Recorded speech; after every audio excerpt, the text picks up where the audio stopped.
Magandang gabi mga idol. Mabilisang video lang po at bigyan lang natin ng atensyon yung napapanood natin ngayon na viral.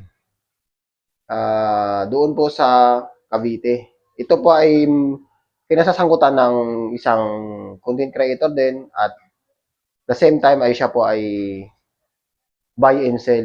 Actually siya po ay sikat din po ay si Boy Garage.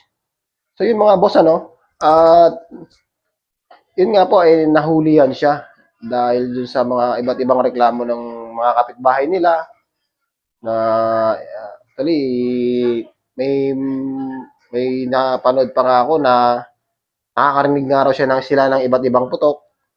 So yun mga boss kaya siguro inaksyonan na rin siguro ng mga tropa para mapagbigyan ng hiling nila na maaksyonan. So yun mga boss alam naman natin lahat na pag ang baril mo ay hindi lisensyado, ito po ay kinoconsider po ng ating batas na illegal possession of firearm.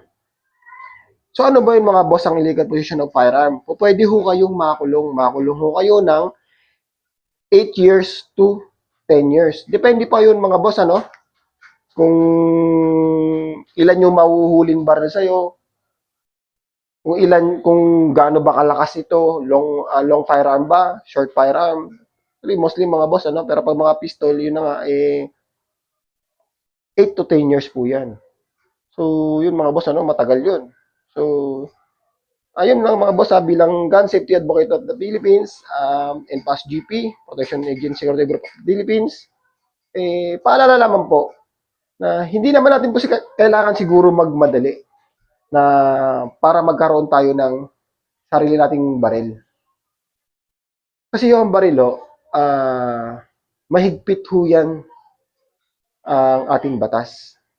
Lalo-lalo na pag hindi ito lisensyado.